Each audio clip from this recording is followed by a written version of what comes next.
everyone, George here from True Dog Training. Let's kick off our first educational and informative video this morning with clicker training, okay? Or reward markers in general, okay?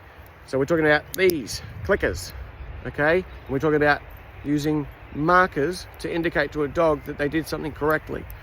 Now, let me explain how these work, okay? Or how a marker word works in general, briefly.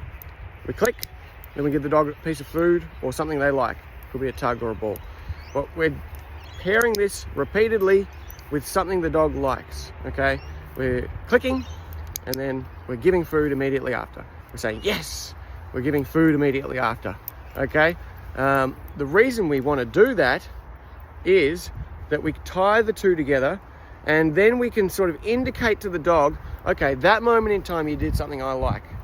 That moment in time when you looked at me in the eyes for that split second and I said yes, or I clicked, the dog gets it. The dog goes, okay, every time I look at you in the eyes, I hear that, yeah, but it indicates to me that food is about to be delivered, okay? Or a reward is about to be delivered that I like, whether, you know, it could be a ball or a tug or something like that.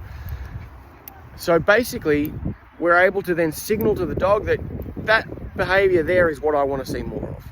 Okay, we sort of narrow things down for the dog. Dogs are quite simple.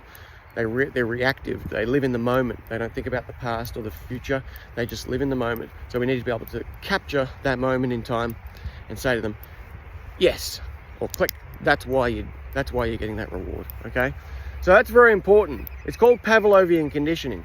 To cut a long story short, there was a man named Pavlov many years ago, and he found that by ringing a bell and then delivering food, it would cause the dog to salivate. Okay, so basically the food, the clicker or the bell or the yes eventually will replace food in some regard if you do it enough anyway, and it will cause a dopamine release in the brain of the dog. Okay, technical stuff, unimportant. What you need to know is you need to be able to tell your dog in the moment when they've done something correctly, so that we can then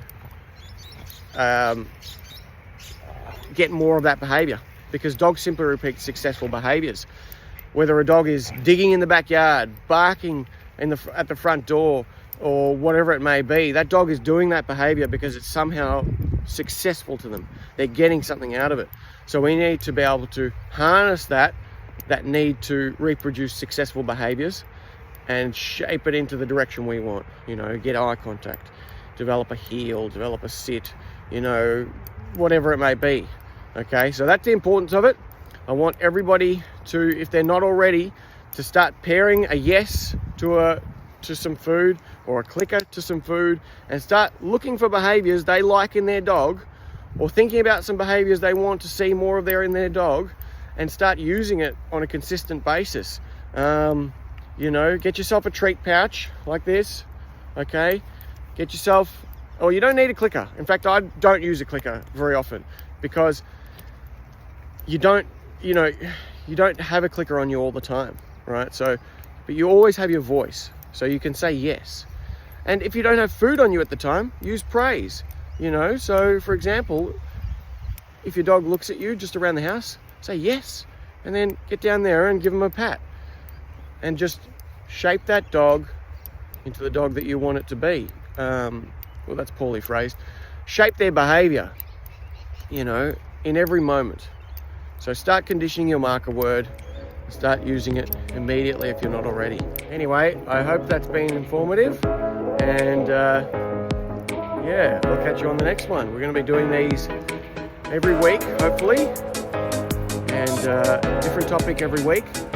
If I'm feeling lucky, maybe twice a week, but yeah, we're going to make this a regular thing. So check in next week. Catch you then.